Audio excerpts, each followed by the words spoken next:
नमस्कार साथियों, स्वागत करता हूं आपका हमारे सक्सेसफुल स्टडी यूट्यूब चैनल में।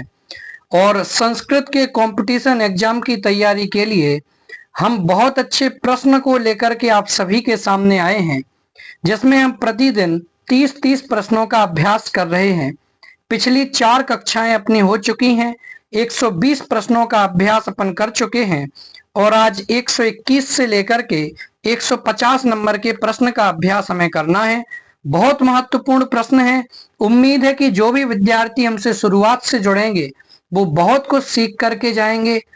उनको ऐसा लगेगा कि यदि वो कोई विषय भूल रहे हैं तो वो उनका पक्का हो गया है, उसको वे तैयार कर चुके हैं। और जिनकी तैयारी जीरो है वे विद्यार्थी भी यहाँ आकर के देख सकते हैं, तैयारी कर सकते हैं। चलिए शुरुआत करते हैं 5वीं कक्षा का पहला प्रश्न और हमारा 121 नंबर का प्रश्न है। ऋकारस्य अतिभेदाः, सॉरी यहाँ पर कति है, ऋकारस्य कतिभेदाः, एक सेकंड रुकिए, हाँ, ऋकारस्य कतिभेदाः स्वीकृताः सवर्ण संज्ञानंतरम, कि रिवर्ण के जो आपका ऋषि वाला ऋकार है उसके कितने भेद किए गए हैं, कब, सवर्ण संज्ञा अनंतरम, अर्थात सवर्ण संज्ञा होने के बाद। कि री और लृ, आप सभी जानते हैं कि री और लृ वर्ण की सवर्ण संज्ञा हो जाती है। एक इसके लिए सूत्र आता है, रिल वर्णयोः मिथः परस्परम सावर्ण्यम, रिल्रि वर्णयोः मिथः सावर्ण्यम वाच्यम। एक ये वार्तिक आता है, इसका मतलब ये होता है कि री और लृ इन दोनों की आपस में सवर्ण संज्ञा हो जाती है। कौन सी संज्ञा हो जाती है? सवर्ण संज्ञा हो जाती है। तो वैसे री के भी 3 भेद हैं, माने ह्रस्व री, दीर्घ री और प्लुत री, और तीनों के 6-6 भेद मिलाकर के 18 प्रकार का री होता है। लेकिन जो लृ वर्ण है वो ह्रस्व होता है और प्लुत होता है, इसमें दीर्घ का अभाव होता है। इस कारण से लृ के कितने भेद होते हैं? 12 भेद होते हैं। तो री और लृ दोनों की यदि सवर्ण संज्ञा करते हैं तो सवर्ण संज्ञा के बाद दोनों के कितने भेद हो जाते हैं? तो चाहे आप री की बात करें, चाहे आप लृ की बात करें, दोनों के कितने भेद हो जाते हैं? 30 भेद हो जाते हैं। 18 प्लस 12, ऋकार के 18 भेद और लृकार के 12 भेद होकर के ऐसे टोटल 30 भेद हो जाते हैं। चलिए 122 नंबर का प्रश्न देखते हैं कि सुबंतस्य तिङन्तस्य च का संज्ञा भवति, कि सुबंत और तिगंत की कौन सी संज्ञा हो जाती है? आपको मैंने सूत्र बताया था, कौन सा सूत्र? सुप्तिगंतम पदम, सुप्तिगंतम पदम, कि चाहे वो सुबंत हो चाहे वो तिगंत हो, दोनों की पद संज्ञा हो जाती है।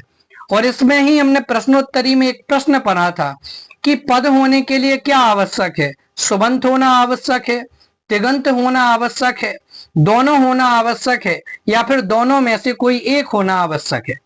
तो इसका उत्तर दिया था हमने कि दोनों में से कोई एक होना आवश्यक है। यदि सुबंत है तो भी वो पद कहलाएगा, यदि तिङन्त है तो भी वो पद कहलाएगा। तो सुबंतस्य तिङन्तस्य च का संज्ञा भवति, कौन सी संज्ञा होती है? पद संज्ञा होती है, प्रातिपदिक संज्ञा होती है, धातु संज्ञा होती है, या फिर उपसर्ग संज्ञा होती है। तो आप सभी जानते हैं कि सुबंत और तिगंत की पद संज्ञा हो जाती है। ऑप्शन आ आपका सही हो जाएगा।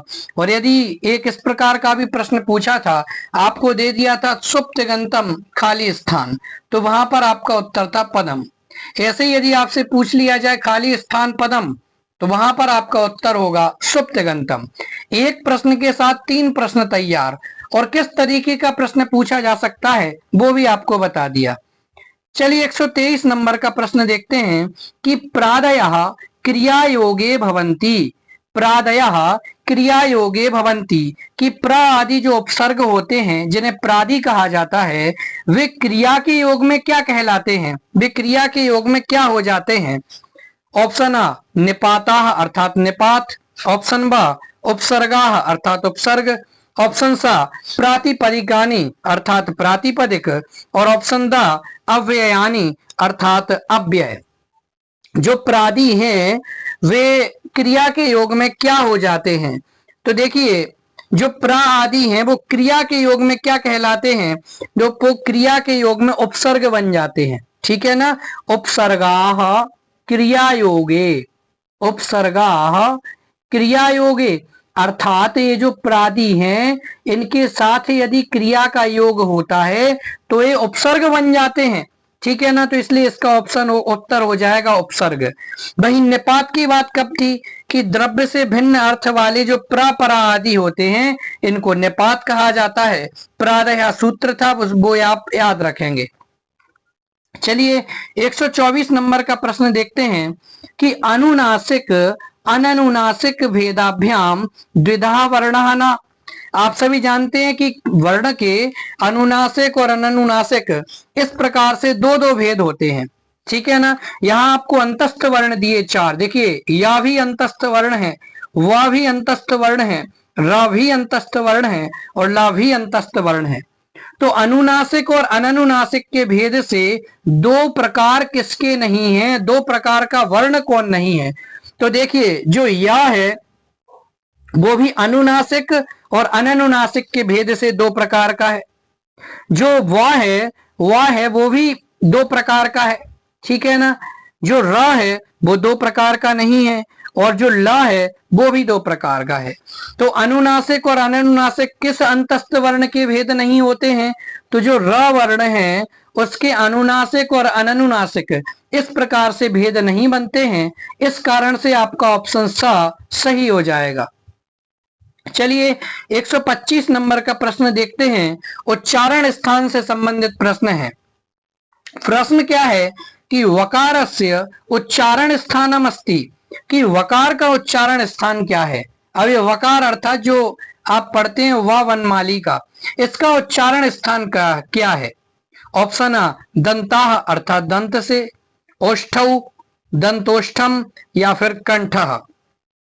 तो वकार का उच्चारण स्थान क्या है, तो आप सभी को पता है कि वकारस्य दंतोष्ठम, ये सूत्र आपने पढ़ा होगा, वकारस्य दंतोष्ठम, कि वकार का उच्चारण स्थान क्या है, दंतोष्ठ है।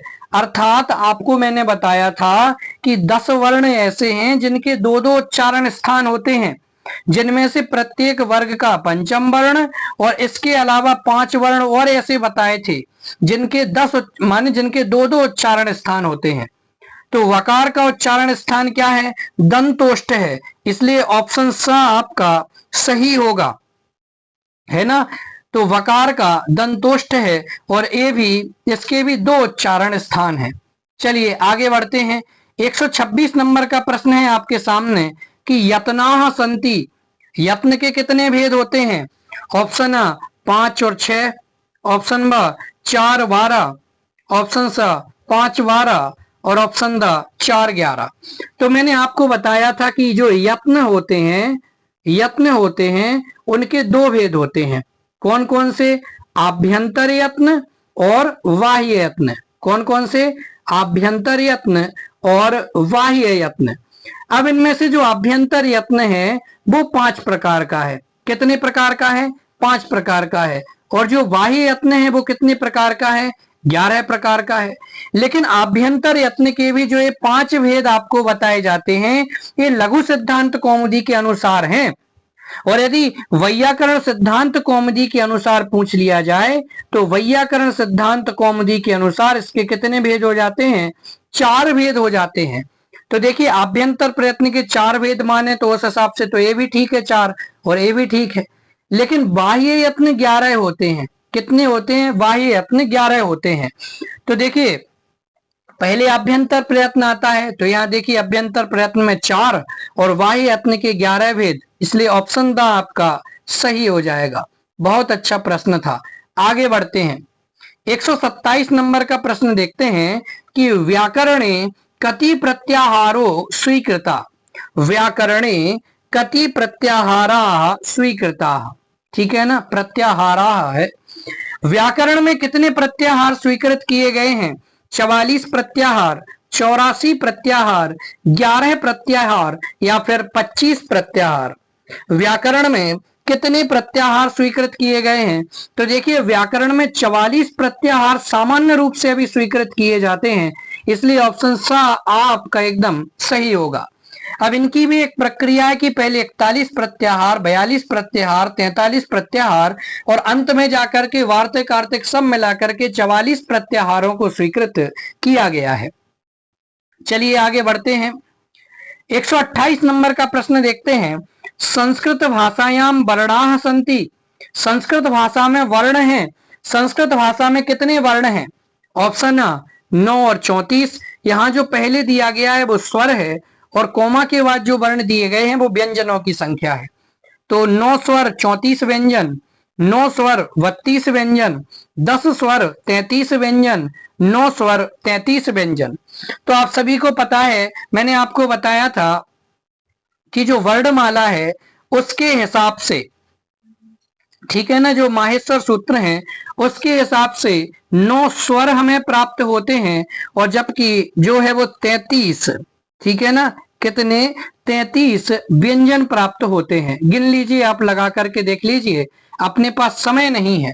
तो 9 स्वर तो प्रारंभ के 4 सूत्रों में से अयोण, रिलरिक, एओंग और अयोच, यहां से ही हमें मिल जाएंगे 9 स्वर और बाकी यहाँ पर 33 व्यंजन आपको दिखाई देंगे। जो डबल व्यंजन होगा जिसे हवर्ण है उसको एक ही गिनना, 2 नहीं गिनना, ठीक है ना। तो उस हिसाब से देखिए 9 स्वर और 33 व्यंजन, इसलिए ऑप्शन द आपका एकदम सही हो जाएगा। आगे बढ़ते हैं 129 नंबर के प्रश्न की तरफ। देखिए व्याकरण के भी बहुत सारे प्रयोजन हैं। व्याकरणस्य प्रयोजनेषु एतन्नास्ति, कि व्याकरण के प्रयोजनों में ये नहीं है। यानी यहाँ पर एक ऐसा प्रयोजन दिया गया है जो कि व्याकरण का प्रयोजन है ही नहीं। ऑप्शन आ रक्षा, ऑप्शन ब ऊह, ऑप्शन स अशब्द ज्ञानम या फिर ऑप्शन द असंदेह। व्याकरण के प्रयोजन में क्या नहीं है बोलिए? तो देखिए व्याकरण के प्रयोजनों में क्या नहीं है? रक्षा बिल्कुल है, ऊह भी है, असंदेह यानी संदेह तो बिल्कुल भी नहीं जरूरी है, इसलिए असंदेह बिल्कुल ठीक है। तो ये व्याकरण के प्रयोजन है। बाकी अशब्दों का ज्ञान कराना ये व्याकरण का प्रयोजन नहीं है। ऑप्शन सा आपका सही हो जाएगा। व्याकरण के प्रयोजनों में क्या गर्भित नहीं है? अशब्द ज्ञानम नहीं, इसका शब्द ज्ञान तो है व्याकरण का प्रयोजन, अशब्द ज्ञान नहीं है। चलिए 130 नंबर का प्रश्न देखते हैं कि माहेश्वर सूत्राणाम निनादस्य विभाजनम वर्तते। माहेश्वर सूत्राणाम निनादस्य विभाजनम वर्तते, कि माहेश्वर सूत्रों के निनाद का विभाजन किस प्रकार से किया गया है। आप सभी को ये पता है कि शंकर जी ने 14 बार डमरू बचाया था। नृत्यावसाने नटराज राजो, ठीक है ना, नृत्यावसाने नटराज राजो इस प्रकार से था, ठीक है। ननाद ढक्काम नौ पंचवारम एतद विमर्शे शिव सूत्र जालम, इस प्रकार से कोई एक छंद था। वहां पर शंकर जी ने जो डमरू बजाया था वो 9 और 5 के खंड में बजाया था, 9 + 5, इस तरीके से उसका विभाजन है, ठीक है ना। तो माहेश्वर वहां आया ना 9 पंचवारम, अर्थात 9 बार और 5 बार, तो टोटल 14 बार, लेकिन 9 और 5 के खंड में बजाया था। ऑप्शन आ 10 और 4 के खंड में, 9 और 4 के खंड में, 9 और 5 के खंड में, या फिर 4 और 10 के खंड में। तो माहेश्वर सूत्रों में निनाद का विभाजन किस प्रकार से किया गया है? तो देखिए 9 और 5 के खंड में किया गया है। ऑप्शन सा आपका सही हो जाएगा कि शंकर जी ने डमरू तो बजाया था जिससे माहेश्वर सूत्रों की उत्पत्ति हुई थी, लेकिन उसे 9 और 5 के खंड में बजाया था। 131 नंबर का प्रश्न देखते हैं, बहुत अच्छा प्रश्न है। र प्रत्याहारे एषः वर्णः नास्ति। र प्रत्याहार में एक कौन सा वर्ण नहीं है? एक र प्रत्याहार बनाया, उसमें कौन सा वर्ण नहीं है? ऑप्शन आ र नहीं है, ल नहीं है, य नहीं है, या फिर र और ल ये नहीं है। तो र प्रत्याहार में कौन सा वर्ण नहीं है? बोलिए फटाफट से। तो देखिए यह वर्ण नहीं है, जबकि र और ल ये दोनों ही वर्ण र प्रत्याहार में गर्भित होते हैं, इसलिए ऑप्शन स आपका सही हो जाएगा। इस तरीके से आपका र प्रत्याहार बनता है, ठीक है ना। इसमें है वरट और लण, वहां से तो र से शुरू करते हैं और लण सूत्र में जो इसका आ है वो भी इत्संगिक माना गया है। तो र और ल 2 वर्णों का ग्रहण इसमें होता है। चलिए आगे बढ़ते हैं 132 नंबर के प्रश्न की तरफ कि विसर्जनीयस्य बाह्य प्रयत्नः नास्ति, कि विसर्ग के बाह्य प्रयत्न कौन से नहीं है। श्वासः अर्थात श्वास नहीं है, अघोषः विवारः या फिर नादः। बोलिए विसर्ग का बाह्य प्रयत्न कौन सा नहीं है। तो देखिए हमें पता है कि विवार श्वास और अघोष की जोड़ी है, संवार नाद और घोष की जोड़ी है। तो देखिए विवार भी है, श्वास भी है, अघोष भी है। यदि जिसको ये मालूम है वो आराम से कर लेगा। तो इसका मतलब है कि विसर्ग इनका बाह्य प्रयत्न है, लेकिन जो नाद है उसका बाह्य प्रयत्न विसर्ग नहीं है, अंतस्थ वर्ण है, ह वर्ण है, अनुस्वार वर्ण है, वर्गों के 3-4 वर्णों के यम वर्ण है और वर्गों के तीसरे चौथे पांचवें अक्षर हैं। इस कारण से विसर्ग का बाह्य प्रयत्न कौन सा नहीं है, तो नाद नहीं है। इसलिए ऑप्शन द आपका सही हो जाएगा। 133 नंबर के प्रश्न की तरफ बढ़ते हैं कि सिद्धांत कौमुदी के अनुसार संधि कितने प्रकार की है। अब ट्रैक चेंज हो रहा है। पिछले 132 प्रश्न हमने वर्णमाला से संबंधित, संज्ञा से संबंधित, प्रत्याहार से संबंधित, व्याकरण के त्रिमुनि से संबंधित देखे। अब हमें देखना है संधियों से संबंधित प्रश्न। बहुत अच्छे प्रश्न हैं, संधियों से संबंधित पूरी जानकारी आपको मिलेगी।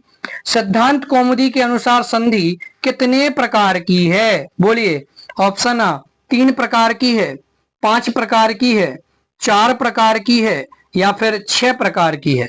बोलिए सिद्धांत कौमुदी के अनुसार जो संधि है वो कितने प्रकार की है। तो देखिए सिद्धांत कौमुदी अर्थात वैयाकरण सिद्धांत कौमुदी, कौन सी, वैयाकरण सिद्धांत कौमुदी। इसके अनुसार संधि कितने हैं, कितने भेद हैं। तो यहाँ पर पंच संधि प्रकरण की चर्चा की गई है। कौन से प्रकरण की, पंच संधि प्रकरण की चर्चा की गई है। इनके हिसाब से संधि के 5 भेद हैं, ठीक है ना। कौन कौन से जरा वो समझ लीजिए। एक तो अच संधि जिसे स्वर संधि कहते हैं, एक प्रकृति भाव संधि, ठीक है ना, इसमें सब कुछ ज्यों का त्यों होता है, कोई भी परिवर्तन नहीं होता है। एक हल संधि जिसे व्यंजन संधि कहते हैं, चौथी विसर्ग संधि और 5वीं जो है वो स्वादि संधि, ठीक है ना। कौन सी संधि, स्वादि संधि, जो कि एक विसर्ग के ही रूप में आती है। तो इस प्रकार से 5 भेद संधि के वैयाकरण सिद्धांत कौमुदी के अनुसार माने गए हैं। यहीं पर पंच संधि प्रकरण की चर्चा है। तो आपसे प्रश्न पूछा गया है कि सिद्धांत कौमुदी के अनुसार संधि कितने प्रकार की है। तो सिद्धांत कौमुदी के अनुसार जो संधि है वो 5 प्रकार की है। इसलिए ऑप्शन ब आपका एकदम सही हो जाएगा। चलिए आगे बढ़ते हैं। 134 नंबर का प्रश्न है कि श्री साह में कौन सी संधि है। बहुत सरल प्रश्न है। श्री साह में कौन सी संधि है। गुण संधि है, यण संधि है, वृद्धि संधि है या फिर सवर्ण दीर्घ संधि है। श्री साह में कौन सी संधि है। गुण संधि, यण संधि, वृद्धि संधि या फिर सवर्ण दीर्घ संधि। तो श्री साह में देखिए आप यदि इसका संधि विच्छेद करते हैं तो इसका संधि विच्छेद होता है श्री धन ई साह। क्या होता है, श्री धन ई साह। तो उस हिसाब से यहाँ पर भी दीर्घ ई शेष बचता है इसके अंत में, और इसके प्रारंभ में दीर्घ ई शेष बचता है। और जब दोनों को मिलाते हैं तो दीर्घ ई निकल करके आता है। क्या निकल करके आता है, दीर्घ ई। तो जो इस दीर्घ संधि अपनी होती है अकह सवर्ण दीर्घ, अकवर्ण यानी कि अ ई उ री री के बाद में समान वर्ण, यानी आ के आगे अ होना चाहिए, ई के आगे ई होना चाहिए, उ के आगे उ, री के आगे री और लरी के आगे लरी होना चाहिए। तो वहां पर संधि हो जाती है कौन सी, सवर्ण दीर्घ संधि या फिर दीर्घ संधि। तो देखिए यहाँ पर भी दीर्घ ईकारांत है और यहाँ पर भी ईकारांत है, अतः यहाँ इस कारण से सवर्ण दीर्घ संधि हो जाएगी। ऑप्शन द आपका सही होगा। और सूत्र की बात की जाए तो अकह सवर्णे दीर्घा। चलिए 135 नंबर के प्रश्न की तरफ बढ़ते हैं कि निम्नलिखित में से भिन्न पद कौन सा है। निम्नलिखित में से भिन्न पद कौन सा है। ऑप्शन अ नास्ति, ऑप्शन व हरीशः, ऑप्शन स महर्षि और ऑप्शन द मातृणम। तो इनमें से आपको भिन्न पद की पहचान करनी है। बोलिए, निम्नलिखित में से भिन्न पद कौन सा है? तो देखिए यहां पर आप देख लीजिए, नास्ति, अगर इसका हम संधि विच्छेद करते हैं तो न धन अस्ति आता है, तो ह्रस्व आकार वहां आगे भी शेष रहता है और ह्रस्व आकार यहां भी शेष रहता है। इस कारण से यहां पर कौन सी संधि होगी? सवर्ण दीर्घ संधि हो जाएगी। ठीक है ना। चलिए अब दूसरे की बात करते हैं। इसका संधि विच्छेद किया जाए तो हरि धन ईसा होता है। ठीक है ना। आगे भी ह्रस्व ई और उसके बाद में दीर्घ ई, लेकिन दोनों समान वर्ण हैं, इस कारण से यहां पर भी सवर्ण दीर्घ अथवा दीर्घ संधि हो जाएगी। महर्षि की बात करते हैं, इसका संधि विच्छेद देखें तो महा धन ऋषि, इस प्रकार से इसका संधि विच्छेद होगा।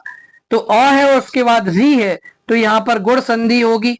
ठीक है ना, आद गुणा सूत्र से, तो अर हो जाएगा, महर्षि हो गया।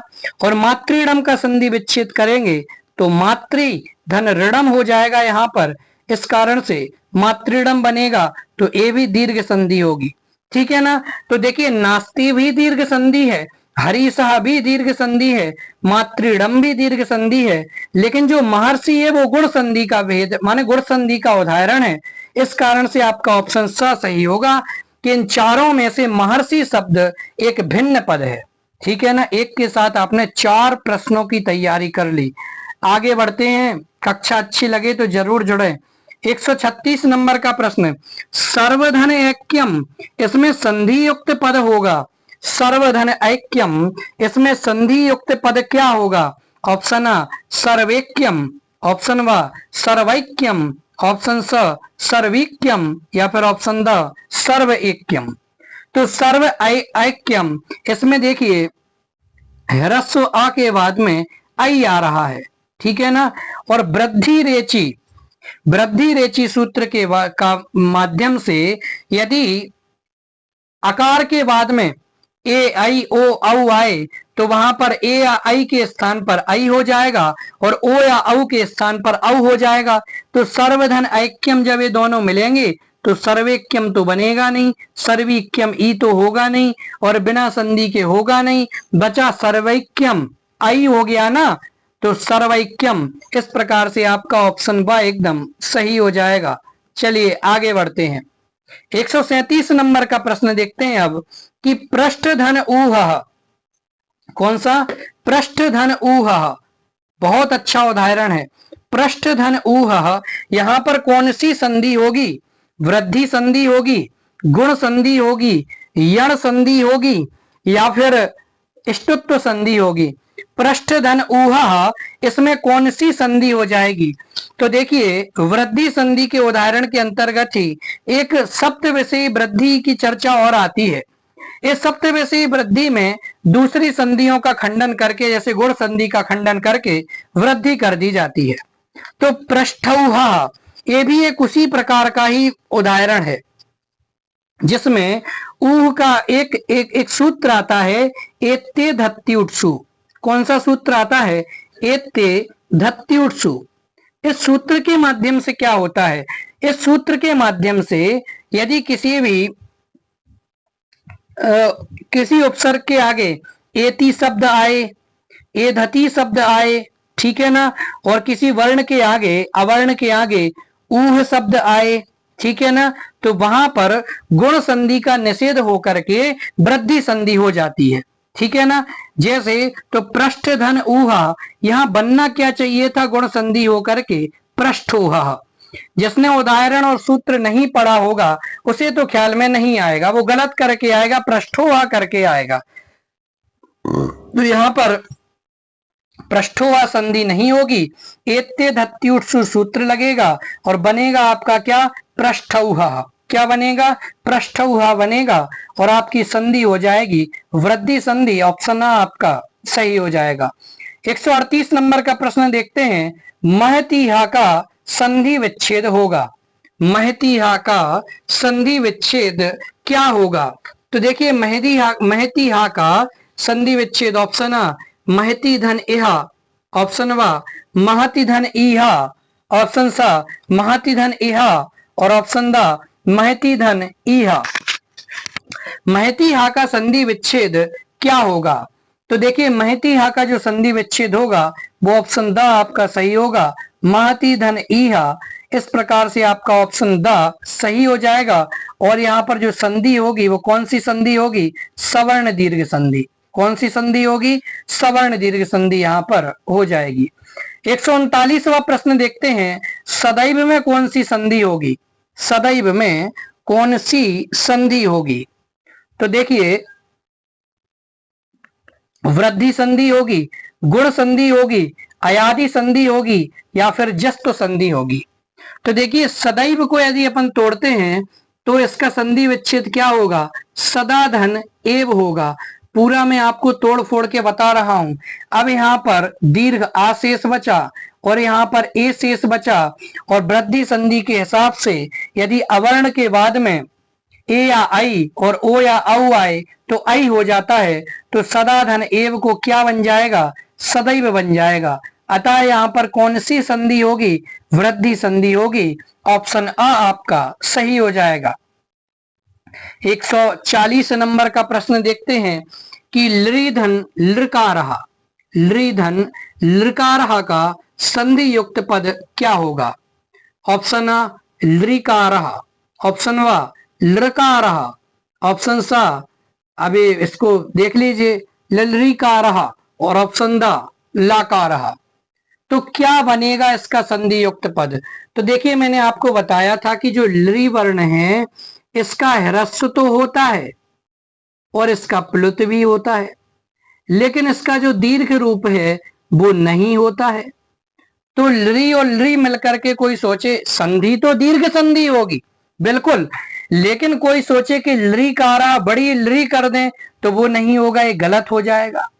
इसका लृकारा का तो सवाल ही नहीं है, लाकारा का सवाल नहीं है। लृ और लृ मिलकर के दोनों का लृकार हो जाएगा और दीर्घ संधि ही यहां पर होगी। ठीक है ना। चलिए आगे बढ़ते हैं। 141 नंबर का प्रश्न है कि इनमें से भिन्न पद कौन सा है? अब ये प्रश्न ऐसा है कि आपको चारों आना चाहिए। देखिए जैसे सबसे पहले देवर्षि, इसको यदि तोड़ते फोड़ते हैं तो अपने सामने आएगा देवधन ऋषि। गुण संधि हो जाएगी, आप सभी जानते हैं, अ और री दोनों मिलकर के अर हो जाएगा। नबोढ़ा की बात करें, इसका संधि विच्छेद करें तो नवधन ऊढ़ा, आ और आ के बाद में ऊ मिलकर के ओ हो जाएगा, तो ए भी गुण संधि। राकेशः, इसका संधि विच्छेद करते हैं तो राका धन ईसः, आ के बाद में ई है तो ए हो जाएगा, ए भी गुण संधि। लेकिन आखिरी में जो उदाहरण दिया गया उसका विच्छेद होगा कृष्ण धन एकत्वम, कृष्ण धन एकत्वम, तब बनेगा आपका कृष्णैकत्वम। और एक इसका उदाहरण है वृद्धि संधि का उदाहरण है। तो भिन्न पद कौन सा हुआ? देवर्षि आपका गुण संधि का उदाहरण, नबोढ़ा आपका गुण संधि का उदाहरण, राकेश आपका गुण संधि का उदाहरण, इसलिए कृष्णैकत्वम होगा, ये वृद्धि संधि का उदाहरण हो जाएगा। ऑप्शन द आपका सही होगा। 142 नंबर के प्रश्न की तरफ बढ़ते हैं कि कर्तृडम में कौन सी संधि है? किसमें? कर्तृडम में कौन सी संधि है? वृद्धि संधि है, गुण संधि है, सवर्ण दीर्घ संधि है या फिर ऋण संधि है? तो देखिए इसका संधि विच्छेद करेंगे तो बनेगा कर्तृधन ऋणम। और इस प्रकार से री के बाद में री आ रहा है तो बड़ा री होकर के कर्तृडम हो जाएगा। इस प्रकार से आपकी सवर्ण दीर्घ संधि हो जाएगी। ऑप्शन स आपका सही होगा। चलिए अगले प्रश्न की तरफ बढ़ते हैं। 143 नंबर का प्रश्न बहुत सरल प्रश्न है, ज्यादा समय नहीं लगाएंगे। सूर्योदया में कौन सी संधि है? तो इसका संधि विच्छेद करेंगे सूर्य धन उदय, तो अ के बाद में उ आ रहा है, इस कारण से यहाँ पर ओ हो जाएगा और संधि जो आपकी होगी वो गुण संधि हो जाएगी, इसलिए इसका ऑप्शन आ एकदम सही हो जाएगा। चलिए आगे बढ़ते हैं 144 नंबर के प्रश्न की तरफ कि अक्षोहिणी का संधि विच्छेद क्या होगा? बहुत महत्वपूर्ण प्रश्न है, बहुत अच्छा प्रश्न है, पूछा जाने वाला प्रश्न है कि अक्षोहिणी का संधि विच्छेद क्या होगा? ऑप्शन अ अक्षधन ऊहिनी, ऑप्शन व अक्षधन ओहिनी, ऑप्शन सा अक्षधन उहिनी और ऑप्शन द अक्षाधन ऊहिनी। बोलिए अक्षौहिणी, इसका संधि विच्छेद क्या होगा? तो देखिए एक सूत्र आता है अक्षादुहिन्याम उपसंख्यानम। कौन सा सूत्र आता है? अक्षादुहिन्याम उपसंख्यानम। इसका मतलब होता है कि यदि अक्ष पद के बाद में, अक्ष पद के बाद में ऊहिनी शब्द आता है, ऊहिनी शब्द आता है, तो वहां पर गुण संधि का निषेध होकर के वृद्धि संधि हो जाती है। तो बनना तो चाहिए था अक्षोहिणी, लेकिन देखिए औ हो गया, अर्थात वृद्धि संधि यहां पर कर दी गई।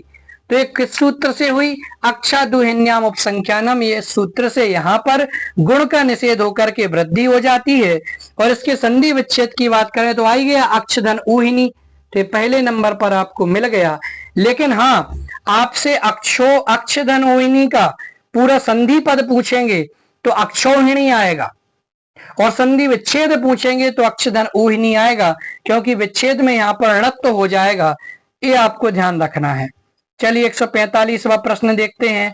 फिर से वही 4 उदाहरण आपको दे दिए, चारों ही सही हैं, लेकिन भिन्न संधि का उदाहरण या भिन्न पद कौन सा है वो आपको पहचानना है। ऑप्शन आ प्रत्येकम भिन्न है, यद्यपि भिन्न है, धात्रंशः भिन्न है, या फिर ब्रह्मर्षि भिन्न है। तो देखिए प्रत्येकम की बात करें तो प्रतिधन एकम, ठीक है ना, प्रतिधन एकम, ठीक है। तो यहां पर प्रत्येकम हो गया, ये यण संधि आपको मिली। यद्यपि, यदि धन अपि, ये भी यहां पर आपको ई के बाद में कोई स्वर आ गया, यहां पर भी आपको यण संधि मिली। धात्रंशः, धात्री, री के बाद में यहां पर फिर स्वर आ गया, यहां भी आपको यण संधि मिली। लेकिन जो ब्रह्मर्षि है तो वो ब्रह्म धन ऋषि, ठीक है ना। तो यहाँ पर आ के बाद में री, तो अर अर्थात यहाँ पर गुण संधि हो गई, ठीक है ना। तो प्रत्येकम, यद्यपि और धात्रंशः ये यण संधि के उदाहरण, जबकि ब्रह्मर्षि है गुण संधि का उदाहरण, इसलिए ऑप्शन द आपका सही हो जाएगा। 146 नंबर का प्रश्न देखते हैं। हो सकता है कि आपको थोड़ी सी दिक्कत हो। गुरौधन उत्का में कौन सी संधि युक्त पद क्या होगा? गुरौधन उत्का में संधि युक्त पद क्या होगा? गुरावुत्का, गुरा उत्का, गुरोत्का, या फिर आ एवं बा दोनों। थोड़ी सी आवाज आ रही होगी, एक बोलिए फटाफट से, गुरव उत्का में संधि युक्त पद क्या होगा? फटाफट से। तो देखिए यहाँ पर गुरा बुत्का भी बनेगा और गुरा उत्का भी बनेगा। अब ये कैसे बनेगा वो समझ लीजिए। देखिए गुरा बुत, देखिए जो ये उदाहरण है इसके लिए औ है, और औ के बाद में स्वर है पीछे, ठीक है ना। औ के स्थान पर आओ करेंगे तो गुर आओ उत्का बनेगा, ठीक है ना। गुर आओ और उत्का, और जब आप इसको जोड़ देंगे तो गुराब उत्का बन जाएगा, ठीक है ना। तो इस कारण से आपका ऑप्शन आ भी सही है, ठीक है। अब दूसरी की बात करें, गुराब उत्का तो सही है, और दूसरा है गुरा उत्का। ये कैसे बनेगा कि एक अयादि संधि का ये एक सूत्र है लोपः साकल्यस्य, कि यदि इसका मतलब होता है कि पद के अंत में यदि अयादि संधि का कार्य प्राप्त हो रहा हो, और ये पद के अंत में ही प्राप्त हो रहा है, तो साकल्य ऋषि हुए हैं, उनके मत के हिसाब से आए, अब, आए, आओ, जो कि अयादि संधि के मुख्य कार्य हैं, उनके या और वा का लोप हो जाता है।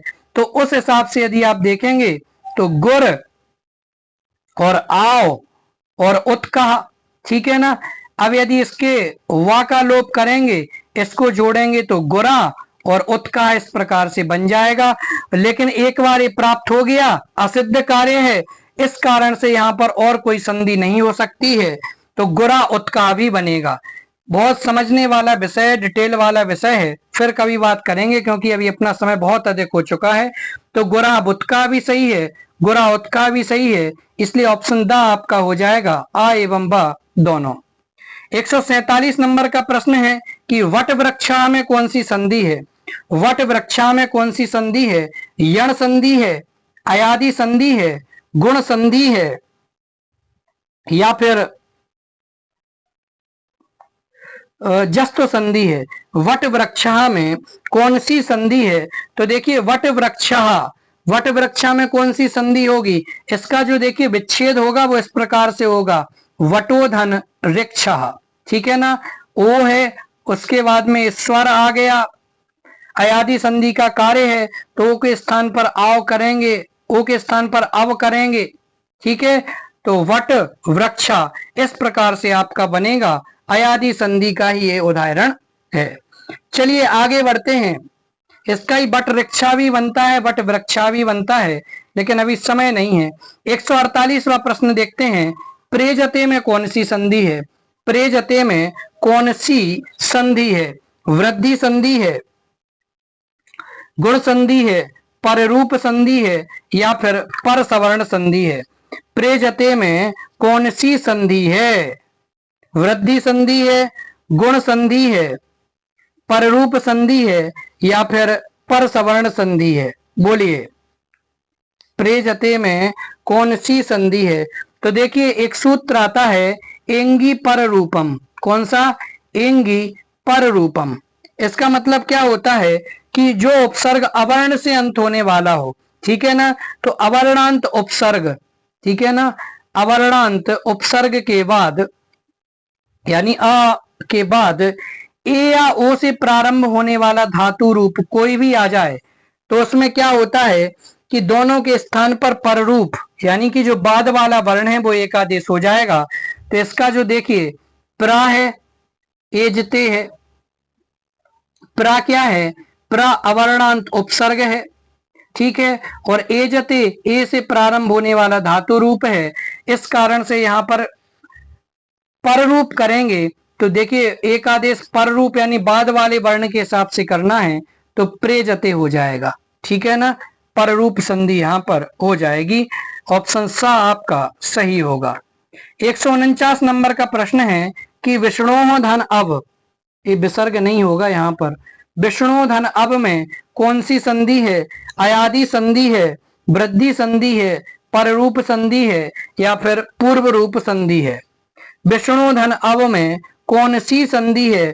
तो देखिए विष्णु धन अब में पूर्व रूप संधि है। एक सूत्र आपने पढ़ा होगा, एंगः पदांतादति। कौन सा? एंगः पदांतादति। इस सूत्र के हिसाब से क्या होता है कि पद के अंत में यदि ए या ओ हो और उसके बाद में ह्रस्व आ हो, ठीक है ना, ह्रस्व आ हो, तो क्या हो जाता है? पूर्व रूप एकादेश हो जाता है और अ के स्थान पर अवग्रह चिन्ह को लगा देते हैं, तो इसका जो रूप बनेगा वो विष्णोव बनेगा, और यहाँ पर संधि कौन सी होगी? पूर्व रूप संधि हो जाएगी। 150वां प्रश्न बहुत महत्वपूर्ण प्रश्न है। एक एक संधि को समझाने के लिए आधा आधा घंटा चाहिए। संधि माने जैसे सवर्ण दीर्घ संधि, इसको समझाने के लिए अलग समय चाहिए, अयादि के लिए अलग, पूर्व रूप को अलग, पर रूप को अलग। पतंजलि में संधि कौन सी है? पर रूप संधि है, पूर्व रूप संधि है, पूर्व सवर्ण संधि है, या फिर पर सवर्ण संधि है? तो देखिए इसका जो विच्छेद होगा वो पतत धन अंजलि होगा। इसको मैं थोड़ा सा आपको कल समझाऊंगा, लेकिन अभी आपको सिर्फ इतना बता देता हूं कि पतंजलि में कौन सी संधि होगी। तो पतंजलि में पर रूप संधि होगी, लेकिन कैसे होगी वो मैं आपको कल इसके बारे में विस्तार से बताऊंगा, क्योंकि अभी समय बहुत ज्यादा हो गया है।